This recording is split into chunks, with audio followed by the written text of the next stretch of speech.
Hi everybody, my name is Professor Tammy Robinson and I have the pleasure of introducing our degree in Biodiversity and Ecology to you today.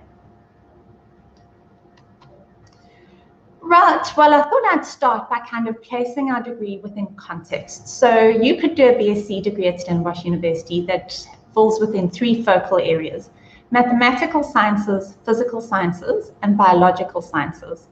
Our degree in Biodiversity and Ecology falls within the biological sciences. So it's one of the many degrees that you could do within the biological sciences. Right, well, the question's often asked, why study biodiversity and ecology? And really, it's such an important subject.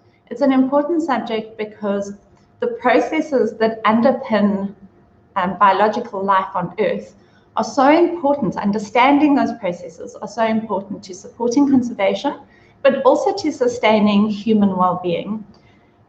Without them, we certainly can't sustain our human quality of life. So during this degree, you will develop a really strong theoretical understanding of biology. You will understand the processes that underpin ecology within our natural system, historical and present events that are affecting our natural world. On top of that, you'll be exposed to or given the opportunity to develop your critical thinking skills and your research skills. And on top of that, we are very focused on supporting our students when it comes to communication, computer and interpersonal skills. And what this really means is that by the time you complete your degree with us, not only do you have the theoretical background, but you really are workplace ready and you're ready to take on the world. The fun part about this degree is that you actually gain exposure to a variety of fields. So it's not a terribly specialized degree. It means that you gain exposure to botany, to zoology, microbiology, a touch, marine biology, global change, to name just a few. So if you're interested in any biological field, essentially this is a great foundational degree for you to do. Well, why study with us in the Department of Botany and Zoology at Stellenbosch University? Well, the reason is really because we're a leading biological sciences department within South Africa. A number of our academics are recognized as international experts. And what that means is that you will be taught by the leading people in these particular fields. That means that you have direct access to their thoughts, to their knowledge on those particular topics. And importantly, it means that you get taught information before it even makes it into the textbook. Now that really makes for a really stimulating and inspiring environment to study in. Let's have a look at what the structure is of a degree in biodiversity and ecology. As with all degrees, we start quite general. And that means that in your first year, although you'll be chomping at the bit to get into all the really cool, exciting things, you're still going to have a fairly general set of subjects that you'll need to do. Those include biology, chemistry, maths, physical sciences, and then a subject called science in context.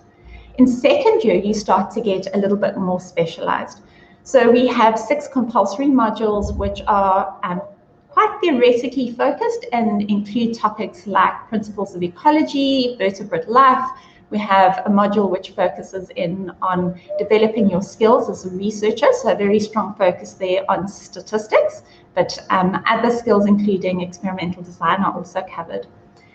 The really fun thing about second year is that you start to do field work, and this is where you really get to see your lecturers in their natural habitats.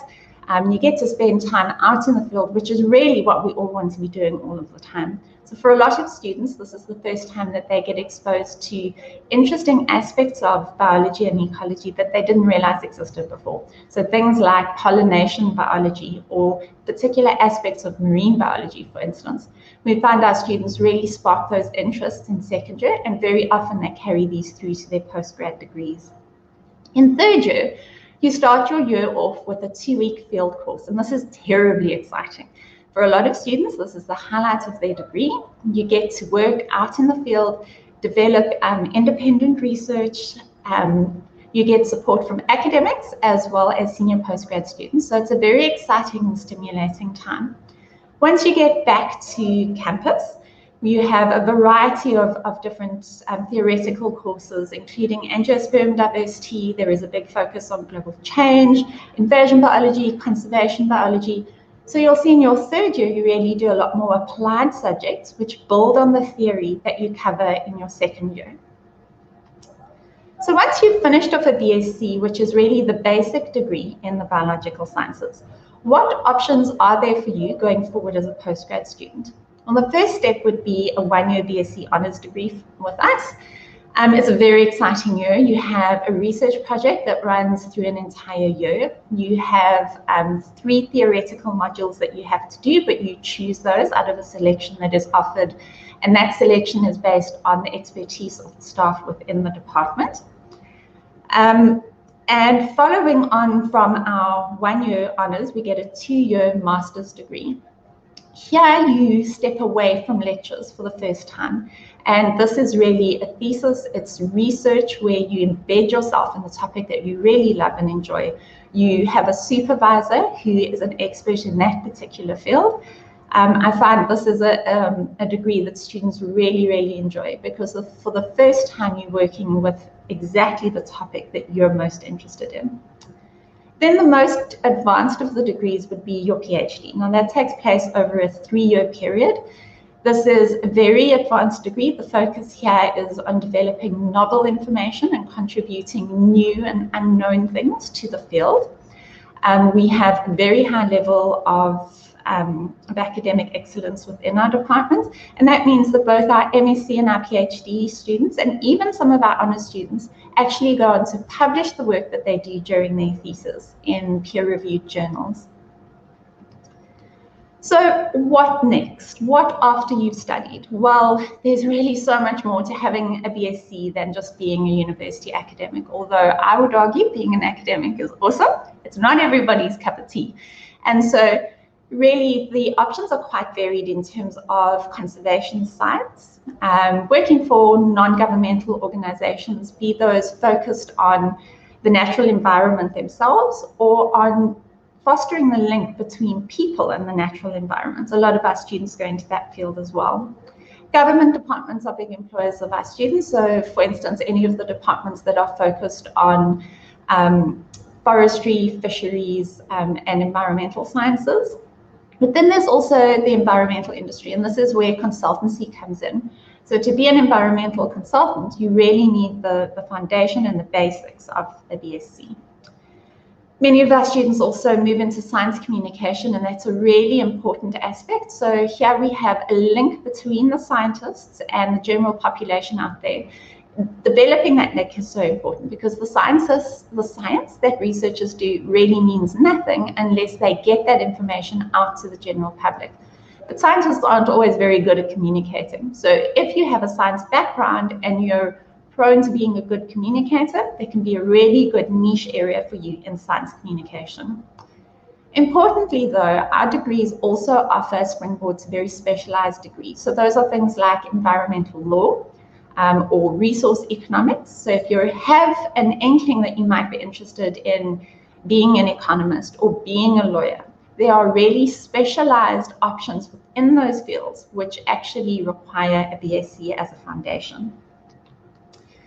Okay, let's have a look at some of the frequently asked questions. These are things which both parents and prospective students often want to know.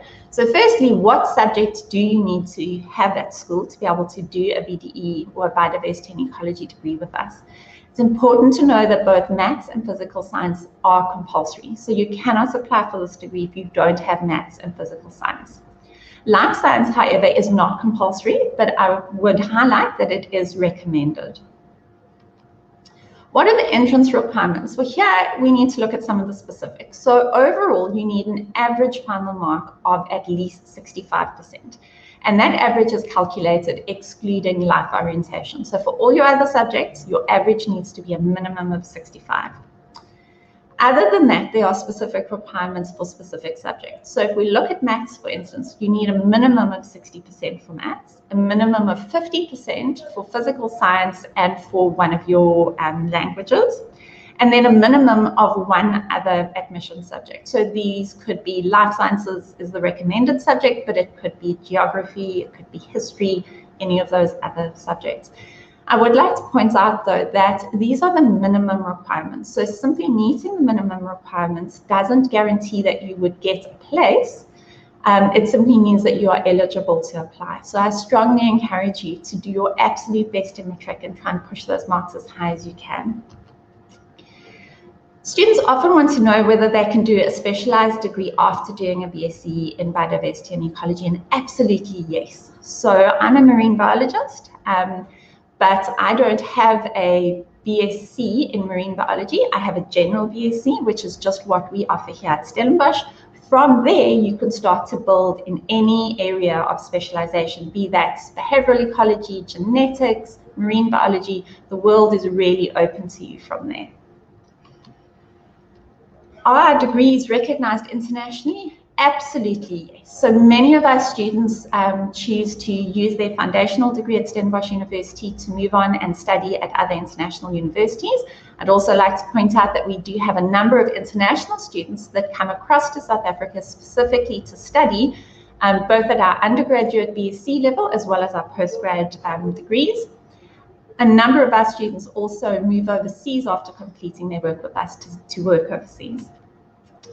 The big question, what salary can you expect to earn? Well, it really does depend on where you stop. So someone with a BSc degree will earn less than somebody with a master's, who will in turn earn less than somebody with a PhD. I'd like to be open and honest, though, that biologists don't get paid a huge amount of money. We're certainly not in it for the money. But working hard and having a passion for the subject definitely bring their own rewards. So with that, I'd just like to say that we really look forward to welcoming you to our departments in 2022. Please feel free to get hold of any of our academics in the department. All of our email addresses are on the website. If you have any other questions, we'd be very happy to chat to you. Thank you for your time.